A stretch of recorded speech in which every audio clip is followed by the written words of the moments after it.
എല്ലാവർക്കും നമസ്കാരം. Bonsai styles ആണ് ഈ വീഡിയോയിൽ ഞാൻ നിങ്ങളുമായി പങ്കുവയ്ക്കുന്നത്. ഇന്ന് നാം കാണുന്ന ബോൺസായ് മരങ്ങളെല്ലാം അവയുടെ ആകൃതിക്കനുസരിച്ച് പല പേരുകളിലാണ് അറിയപ്പെടുന്നത്. ഈ പേരുകളെല്ലാം തന്നെ പല ഘടകങ്ങളിൽ നിന്നും സ്വാധീനം ഉൾക്കൊണ്ട് ലഭിച്ചിട്ടുള്ളവയാണ്. കാലപ്പഴക്കം, കാലാവസ്ഥ തുടങ്ങിയ പല ഘടകങ്ങളും മറ്റ് ജീവജാലങ്ങളെ എന്ന പോലെ ഓരോ മരങ്ങളെയും സ്വാധീനിക്കാറുണ്ട്. ധാരാളം ഏരിയൽ റൂട്ട്സോടുകൂടിയ ആൽമരങ്ങളും നേരെ മുകളിലേക്ക് വളരുന്ന പൈൻ മരങ്ങളുമെല്ലാം ഇതിനുദാഹരണങ്ങളാണ്. അതുപോലെ ശക്തമായ കാറ്റടിക്കുന്ന സ്ഥലങ്ങളിലെ മരങ്ങളുടെ ചില്ലകൾ കാറ്റിൻ്റെ ഗതിക്കനുസരിച്ച് വശങ്ങളിലേക്ക് ചരിഞ്ഞു വളരുന്നു.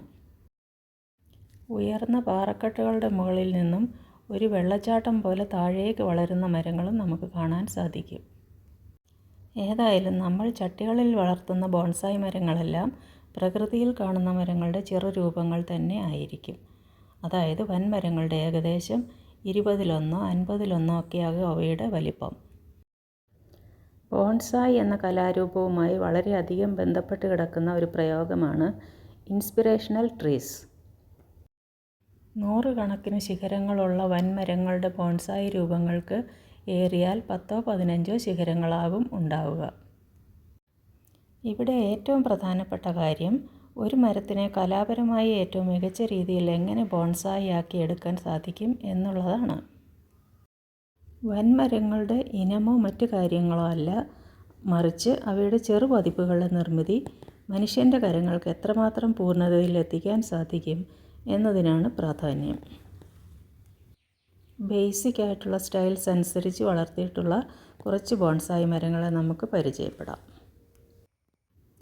ഫോർമൽ അപ്രൈറ്റ് സ്റ്റൈൽ അനുസരിച്ച് വളർത്തിയിട്ടുള്ള ഒരു ഫൈക്കസ് മൈക്രോകാർപ്പ ബോൺസായ് മരമാണിത്.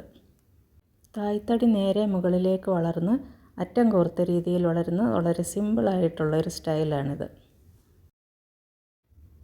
അടുത്തത് ഇൻഫോർമൽ അപ്രൈറ്റ് സ്റ്റൈൽ അനുസരിച്ച് വളർത്തിയിട്ടുള്ള ഒരു വാളൻപുളി അല്ലെങ്കിൽ ടാമറിൻഡ് ബോൺസായ് മരമാണ്. ഇതിൽ തായ്തടിക്ക് ചെറിയ വളവുകൾ ഉണ്ടാകും, പക്ഷേ മരത്തിൻ്റെ മുകളറ്റം ചട്ടിയുടെ മധ്യഭാഗത്തിന് നേരെ ആയിരിക്കും. പ്രകൃതിയിൽ കാറ്റിനെയും മറ്റ് പ്രതികൂല സാഹചര്യങ്ങളെയും അതിജീവിച്ച് വളരുന്ന മരങ്ങളെയാണിത് ഓർമ്മപ്പെടുത്തുന്നത്. ഇത് കാസ്കേഡ് സ്റ്റൈലിൽ വളർത്തിയെടുത്തിട്ടുള്ള ഒരു ജൂനിപ്പറസ് ബോൺസായ് മരമാണ്. മലയുടെ മുകളിൽ നിന്നോ പാറയിടുക്കിൽ നിന്നോ താഴേക്ക് വളഞ്ഞു വളരുന്ന മരങ്ങളെ ഓർമ്മിപ്പിക്കുന്ന ശൈലിയാണിത്. ഇത് ഫോറസ്റ്റ് സ്റ്റൈലിൽ വളർത്തിയെടുത്തിട്ടുള്ള വാളൻപുളി അല്ലെങ്കിൽ ടാമറിൻ ബോൺസായ് മരമാണ്. ഒന്നിലധികം മരങ്ങൾ ഒരേ ചട്ടിയിൽ ഒരുമിച്ച് വളർത്തുന്ന രീതിയാണിത്. സാധാരണയായി അവയുടെ എണ്ണം 7, 9, 11 എന്നിങ്ങനെയൊക്കെ ആയിരിക്കും. ഇത് സ്ലാൻഡിംഗ് സ്റ്റൈലിൽ വളർത്തിയെടുത്തിട്ടുള്ള ഒരു ജെയ്ഡ് ബോൺസായ് മരമാണ്. ഈ സ്റ്റൈലിൽ മരം ഒരു വശത്തേക്ക് ചരിഞ്ഞു നിൽക്കുന്നു. കാറ്റ്, വെളിച്ചം, മണ്ണൊലിപ്പ് മുതലായ കാരണങ്ങൾ കൊണ്ട് മരങ്ങൾക്കുണ്ടാകുന്ന ചരിവിനെയാണ് ഇത് കാണിക്കുന്നത്. ഇത് ബ്രൂം സ്റ്റൈലിൽ വളർത്തിയെടുത്തിട്ടുള്ള ഫൈക്കസ് ബെഞ്ചാമിന ബോൺസായ് മരമാണ്. തായ്തടിയുടെ ഏകദേശം മുകൾ ഭാഗത്ത് ഒരു കേന്ദ്രത്തിൽ നിന്ന് മാത്രം 4 വശങ്ങളിലേക്കും ധാരാളം ശിഖരങ്ങൾ വളരുന്ന രീതിയാണിത്.